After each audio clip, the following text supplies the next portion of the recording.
자, 그럼 지난 시간에 원료 지향성 공업까지 했던 것 같아요. 그쵸?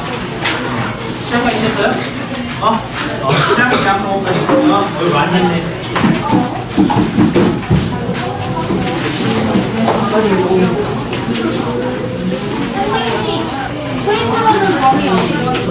자원하고 공업. 자원하고 공업.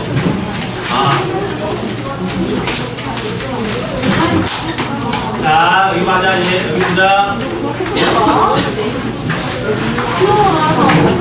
하자고.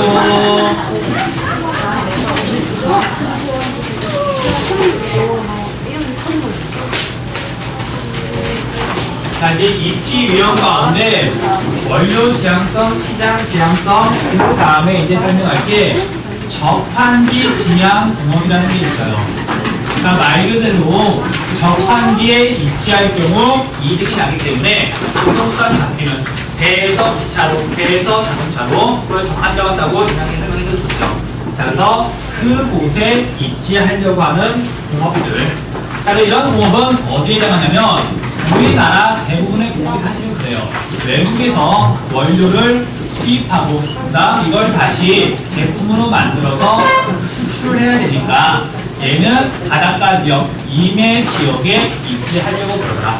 그 대표적인 게 뭐냐면 철광석 가지고 철을 만드는 제철 공업이 대표적이에요. 그다음 외국에서 원유, 그러니까 휘발유를 수입하는 게 아니라 새카만 원유를 수입해서 그걸 여러 가지로 분류해서 제품을 만든단 말이에요. 그래서 석유를 여러 가지로 성분으로 나눈 걸 정유라고 불러요. 그래서 제철이나 석유 같은 석유 정유 공업이 대표적인 적환지 지향 공업이 되겠죠.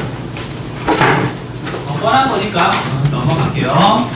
자, 그 다음 공업 가운데서는 굉장히 노동력을 중요하게 생각하는 공업들이 있어요.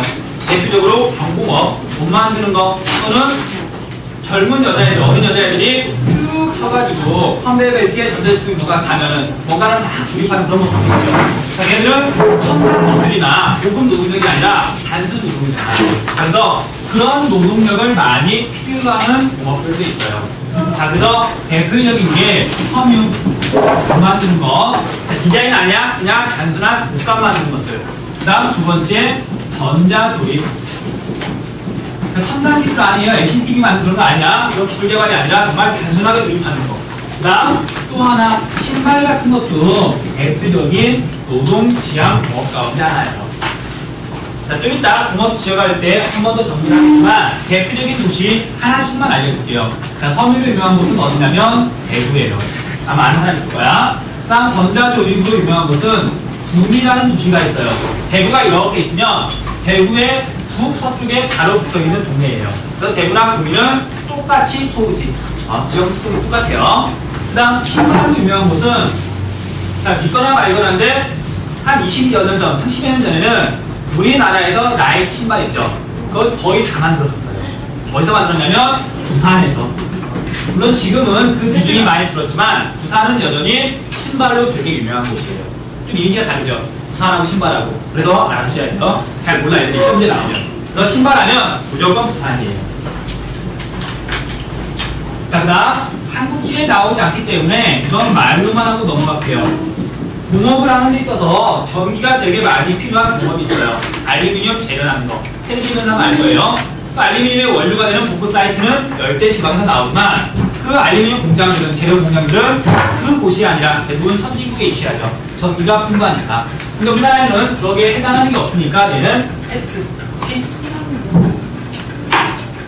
자, 그 다음 얘는 별표를 좀 해주세요. 자, 공업 가운데 한 곳에 모여 있으면, 아니 모여 있어야만 하는 공업들이 있어요. 자, 그걸 직접 지향 공업이라고 불러요. 시험 문제에 굉장히 잘 나오니까 얘는 별 3개 정도. 네, 별 3개 정도. 자, 그래볼게요. 이런 식의 공업은 한 곳에 있어야 돼요. 자, 아까 말했던 것처럼 외국에서 석유를 수입해와요. 그럼 그 석유를 가지고 뭐 아스팔트든지 뭐 경유라든지 뭐 디젤이라든지 가솔린이라든지 휘발유라든지 그런 걸 여러 가지로 분류해서 그 분류한 걸 가지고 여러 가지 제품을 만들잖아요. 플라스틱도 만들고 화학약품을 만들고 약도 만들고. 자, 그래서 그런 석유를 분류해내는 정유 공장 옆에는 여기서 나오는 걸 이용해서 제품을 만드는 수많은 회사들이 있어요. 그냥 바로 받아가지고 곧바로 제품 만들어서 팔면 원료에 대한 유통비가 들지 않잖아요. 그쵸? 그래서 석유 관련 회사들은 이렇게 정유회사 근처에 모여있거나 운송비를 줄이기 위해서 자, 이런 공업 형태를 뭐라고 부르냐면 계열화된 공업이라고 불러요.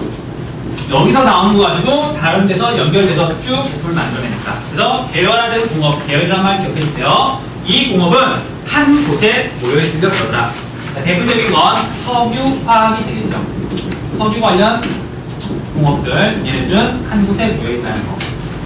자, 그럼 이런 경우에도 역시 한 곳에 모여있어요. 볼게요.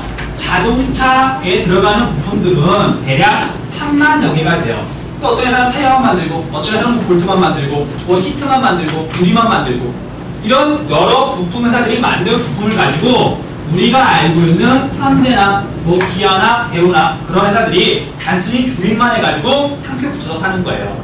현대가 무슨 부품 만든 거 아니에요? 수많은 하청업체들 있잖아요. 자, 그래서 당연히 자동차 조립 공장 주변에 부품 업체들이 있을 수밖에 없어요. 똑바로 분配해야 되니까. 자, 그래서 얘하고 좀 다르죠. 얘는 가운데 중요한 데서 나온 걸 서로 받아가서 이용하는 거고, 얘는 가운데 조립을 위해서 주변에서 공급해 주는 거잖아요. 자, 그래서 이런 공업을 뭐라고 그러면 조립 공업이라고 불러요. 조립 공업. 자, 대표적인 거 자동차. 자, 그래서 자동차와 석유화학은 대표적인 직접 지향 공업이라는 거. 시험 문제 잘 나오니까 기억해 두셔야 돼요.